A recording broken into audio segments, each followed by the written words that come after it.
नरेंद्र मोदी से पूछिए, एक भी नौकरी 9 साल में अगर उसने दी हो तो आके प्रेस रिपोर्टर को जवाब क्यों? अच्छा ये बताइए, प्रेस वालों से क्यों सामने नहीं आना चाहता?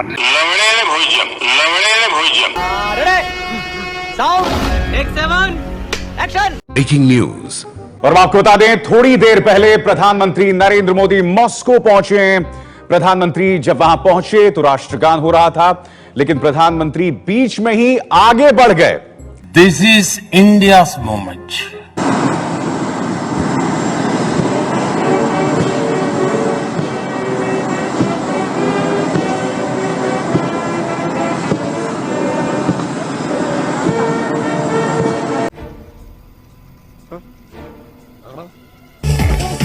क्या हुआ? आप तो लग रहे थे ना, ठीक कैसे हो गए? अरे खराबी कब था? उदय भाई ने मुझे पूरी गैंग का विजिटिंग कार्ड बनाया हुआ है। जिसे डराना होता है मुझे आगे कर देते हैं, बोलते हैं बता बल्लू। अब भागो बल्लू। बल्लू तू ये लकड़ियां लेके क्यों भाग रहा है? वो जहाँ मिला वो वहीं जला डालूंगा। जिस तरह मोदी सरकार को आज 9 साल हो गए हैं, जितनी योजनाओं की बात की, जितने काम किए हैं जनता के हित में, जो दावा कर रही है सरकार, इसमें कितनी सच्चाई है और क्या वो योजनाएं आप लोग?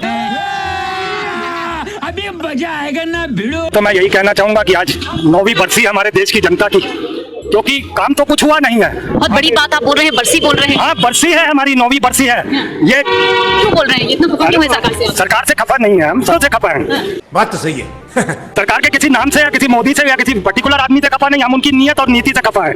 हम अपना 9 साल, ये अपनी जनता की, पूरे हिंदुस्तान की जनता की आज बरसी है। ये आप मानकर थोड़ी मर्यादा रखिए।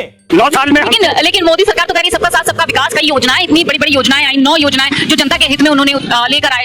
देखिए, जो सरकारी योजनाएं होती है, जैसे पुल निर्माण, ट्रेनें, वंदे मातरम, एयरपोर्ट, ये तो हमारे मंत्री आप ही की जनता के पैसे लेके और उसे बना के कॉर्पोरेट जगत को बेच रहा है। मस्त प्लान है। वो तो यहाँ पर व्यवसाय कर रहा है। प्रधानमंत्री आप जैसे ये 142 करोड़ जनता के पैसे से, उसी जनता के सामने उसी पैसे से सब कुछ बना के कॉर्पोरेट जगत को अरे मोदी है तो मुमकिन है। आज मैं इस मंच से आपको अडानी जी के समधी की कहानी सुनाती हूँ, क्योंकि वो भी एक भगोड़े हैं।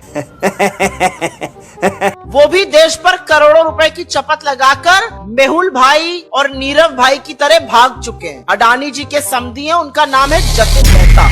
Wilson diamonds, forever precious jewellery, Suraj diamonds, इन सब के मालिक हैं। याद आना चाहिए आपको, ये वही कंपनियां हैं जिन्होंने पंजाब नेशनल बैंक और तमाम अन्य भारतीय सरकारी बैंकों पर चपत लगाई 7,000 करोड़ रुपए। कौन है ये लोग?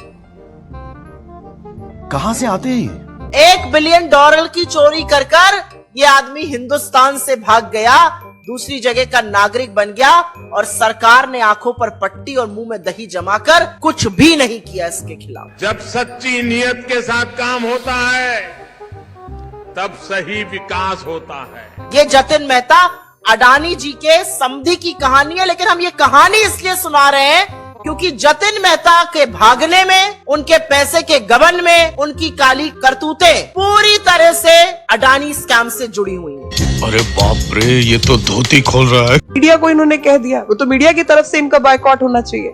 मीडिया को चाहिए कि जो अब तक इनको माइलेज मिली है, इनका जमीन पर तो कोई काम है नहीं ना। नहीं।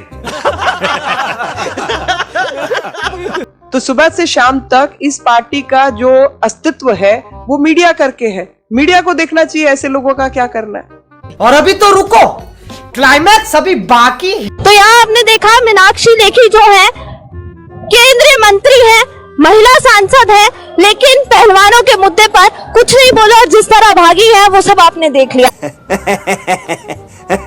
इतना लेवल पर जाने के बाद और ये व्यक्ति ब्रिजभूषण जी अगर उसको 15 रुपए उसकी कीमत आकलन कर रहे हैं तो उसकी कहीं उसकी बुद्धि खत्म हो आकलन कर रहे हैं सर, जो खुद कुश्ती महासंघ का पूर्व अध्यक्ष था, तो उसके मुंह से जब इस तरीके की बातें आती हैं तो फिर क्या कहना? Very good question, but your question hurt me. आप विचार करिए कि उसका लेवल क्या, उसकी मानसिकता क्या। जब मेडल की कीमत 15 रुपए आकलन कर सकता है तो एक घिनौना काम भी कर सकता है। बेटा, ये साबित हो रहा है आदमी अपने विचार, अपने जो वक्तव्य देता है उसी में फंसता है। बात तो सही है। कह रहे हैं कि अपने ही वक्तव्य में आदमी फंसता है। आपका इस पर क्या? बहुत अच्छी बात कही है साहब ने, वीर सिंह साहब ने बहुत अच्छी बात कही है, क्योंकि जब विपरीत काले विनाश काले विपरीत बुद्धि, तो मुझे लग रहा है उनकी बुद्धि जो है अभी भ्रष्ट हो गई है और वो इसीलिए 15 रुपए एक ओलंपिक के पदक को, मजा आया, और ओलंपिक के पद को प्राप्त करना कोई मामूली खेल नहीं है, और वो भी महिलाओं के लिए। महिलाओं के लिए तो बहुत सारे कठिन रास्ते हैं, उन सबको पार करके जो वहां तक पहुंचती है, तो ये बहुत ही सौभाग्य की क्या बात है।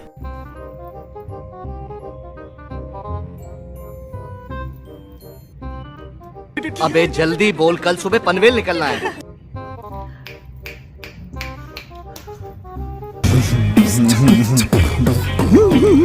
नरेंद्र मोदी से पूछिए, एक भी नौकरी 9 साल में अगर उसने दी हो तो आके प्रेस रिपोर्टर को जवाब क्यों? अच्छा ये बताइए प्रेस वालों से क्यों सामने नहीं आना चाहता? ये उसकी कारता दर्शाता है ना।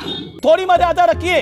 क्या लगता है कि क्यों वो रिपोर्टर से बात नहीं करते, क्यों कोई इंटरव्यू नहीं देते? आपको इसमें क्या लगता है? Very good question, but your question hurt मी।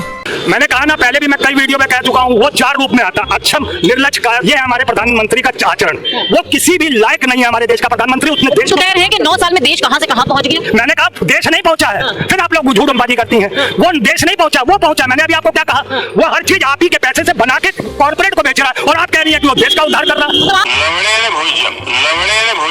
देश सब याद रखेगा, किसान याद रखे वो भाजपा ही थी जिसने 700 किसानों की बलि ली। दलित याद रखें वो भाजपा ही थी जिसने 2 अप्रैल को 13 नौजवानों को गोली लगवाई और हजारों को जेल भेजकर भविष्य चौपट कर दिया था। ओबीसी याद रखें भाजपा ही थी जो ओबीसी आरक्षण को खत्म कर जमींदोज कर देना चाहती थी। व्यापारी याद रखें वो भाजपा ही थी जिसने नोटबंदी कर काला धन लाने के नाम पर छोटे व बड़े व्यापारियों के रोजगार पर ताले लगवाए थे। देश के नौजवान याद रखें किस तरह जब आप रोजगार मांग रहे थे तो वो भाजपा ही थी जो आप पर लाठियां बरसा रही थी। महिलाएं याद रखें कि किस तरह बेटी बचाओ बेटी पढ़ाओ का नारा देकर रात के अंधेरे में परिवार की मर्जी के बगैर एक बेटी का अंतिम संस्कार करने वाली भाजपा ही थी। देश के सरहद पर अपने बेटों को भेजने वाले माँ बाप याद रखें पुलवामा हमला जिसमें 40 से ज्यादा जवान शहीद हुए थे, भाजपा की ही एक साजिश थी। देश के लोग वो कोरोना का दौर भी याद रखें जब देश को अस्पतालों की जरूरत थी तो मंदिर बनवाए जा रहे थे। जब लोगों को दवाई चाहिए थी तब ताली और थाली बजवाने में भाजपा लगी हुई थी। देश को अडानी अंबानी जैसे पूंजीपतियों के हाथों में बेचकर देश के नौजवानों को बेरोजगार करने वाली भाजपा ही थी। जो भाजपा को वोट देगा वो अपने साथ साथ अपने बच्चे अपनों के भविष्य के साथ भी गद्दारी करने का काम करेगा। भाजपा भगाओ देश बचाओ। तो धन्यवाद दोस्तों, आपसे मिलने का मौका मिला। Thank you very much and thanks for everything. तो गाइस आप देख सकते हैं कि ऐसी बहुत सारी न्यूज हैं, बहुत सारी चीजें जो हमारे देश में होती हैं पर वो आप तक पहुंच ही नहीं पाती क्योंकि जो मेन स्ट्रीम मीडिया है उनके पास, भाई मैंने आपको बताया ऑलरेडी बहुत सारी चीजें हैं। बीजेपी की तारीफ करनी है, मोदी जी की तारीफ करनी है, केजरीवाल राहुल गांधी जी की बेइज्जती करनी है और भी हिंदू मुस्लिम करना है। मतलब बहुत लंबी लिस्ट है यार, तो कहाँ वो ध्यान देंगे फालतू की चीजों पे। बात तो सही है। अब यार इन वीडियोस के थ्रू भाई हमारा मोटिव ये नहीं है कि हम किसी के अगेंस्ट कोई हेटेड फैलाएं या कोई नेगेटिविटी फैलाएं, पर जो चीजें एक्चुअली में हो रही हैं वो आप तक पहुंचना बहुत ज्यादा जरूरी है। सही पकड़े हैं। बाकी भाई एंड में मर्जी आप ही की है, आपको जिसको वोट करना है आप करिए। आपको बीजेपी को वोट करना है, केजरीवाल को वोट करना है, राहुल गांधी को वोट करना है, जिसको वोट करना है करो भाई, कोई टेंशन नहीं है। And that's all, Your Honor. अरे कौन कहता है मुंह काला है झूठ का। एंड अगर आपको वीडियोस पसंद आ रही है तो लाइक कर देना, शेयर भी करना और चैनल को सब्सक्राइब करना मत भूलना। चलो गाइस अब आपसे मिलते हैं नेक्स्ट वीडियो में। Thank you so much and stay tuned.